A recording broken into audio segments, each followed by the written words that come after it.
দর্শক, আমরা এই মুহূর্তে আছি গাজীপুরের নুহাশপল্লীতে। হ্যাঁ দর্শক, আপনারা দেখতে পাচ্ছেন বাংলা সাহিত্যের জননন্দিত কথাসাহিত্যিক হুমায়ূন আহমেদের নুহাশপল্লীতে ঈদের ছুটিতে কর্মব্যস্ত মানুষের চিত্ত বিনোদনের জন্য পরিবারের সদস্যদের নিয়ে দেশের বিভিন্ন পর্যটন স্থান ঘুরে বেড়াচ্ছেন অনেকেই। প্রতিবারের মতো নয়নাবিরাম সবুজ প্রকৃতির টানে সারা দেশ থেকে ভ্রমণ পিপাসু মানুষ আসছেন গাজীপুরের নুহাশপল্লীতে। হুমায়ূন আহমেদের স্মৃতি বিজড়িত প্রাকৃতিক নৈসর্গ নুহাশপল্লী গাজীপুর চৌরাস্তা থেকে 12 কিলোমিটার দূরে হুতাপাড়া বাজার, সেখান থেকে 8 কিলোমিটার দূরে পিরোজালি গ্রামেই অবস্থিত নুহাশপল্লী। এটি 40 বিঘা জমির উপর তৈরি, একেবারে জঙ্গলের ভিতরে হঠাৎ করে আপনার চোখে দেখা দেবে এক টুকরো উদ্যান।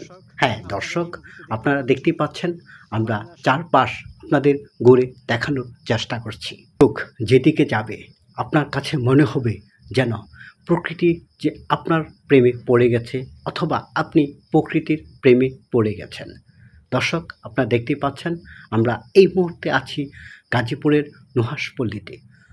বাংলা সাহিত্যের জনপ্রিয় কথাসাহিত্যিক, নন্দিত কথাসাহিত্যিক হুমায়ূন আহমেদ। হ্যাঁ দর্শক, আপনারা ঠিক ধরেছেন, আমরা এই মুহূর্তে আছি বাংলা সাহিত্যের নন্দিত কথাসাহিত্যিক হুমায়ূন আহমেদের নিজ হাতে নির্মিত নুহাশপল্লীতে। নুহাশপল্লীতে যা যা দেখতে পাবেন, নুহাশপল্লীতে বিভিন্ন প্রজাতির দুর্লভ ঔষধি গাছ, মশলা জাতীয় গাছ, ফলজ ও বনজ গাছ রয়েছে। সবুজ মাঠের মাঝখানে একটি বড় গাছের উপর ছোট ছোট তৈরি ঘর রয়েছে। বাগানের এক পাশে বৃষ্টিবিলাস। হ্যাঁ দর্শক, আপনারা দেখতেই পাচ্ছেন, আমরা বৃষ্টিবিলাস ঘরের নিচে দাঁড়িয়ে আছি। এই বৃষ্টিবিলাস একটি জনপ্রিয় ঘর। এখানে বসেই হুমায়ূন আহমেদ বৃষ্টির শব্দ শুনতেন। হ্যাঁ, এটি একটি আধুনিক বাড়ি। এখানে নুহাশপল্লীতে আরেকটি আকর্ষণীয় স্থান হচ্ছে লীলাবতী দিঘি।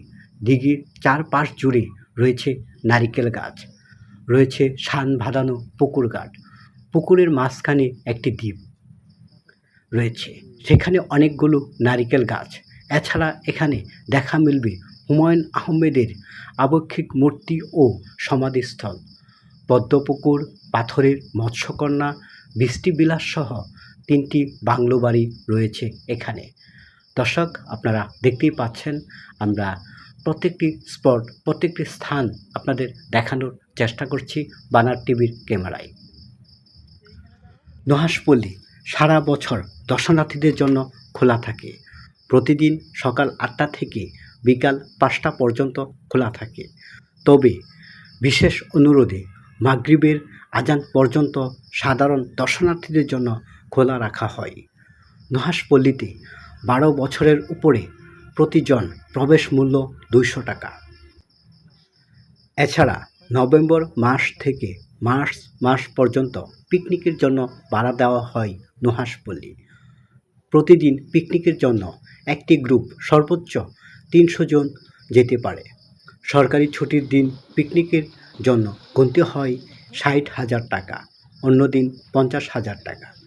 সরকারি ছুটির দিনে পিকনিকের জন্য শিক্ষা প্রতিষ্ঠানের ভাড়া পড়বে 50,000 টাকা। দর্শক, আমরা এই মুহূর্তে আছি বাংলা সাহিত্যের কলম জাদুকর হুমায়ূন আহমেদের সমাধিস্থলে।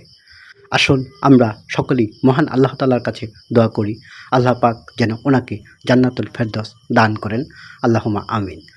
দর্শক, আমাদের আজকের ব্লগটি যদি আপনাদের কাছে ভালো লেগে থাকে তবে আমাদের চ্যানেলটি সাবস্ক্রাইব করবেন, ভিডিওতে লাইক ও শেয়ার দেবেন। আজকের মতো নুহাশপল্লী থেকে বিদায় নিচ্ছি।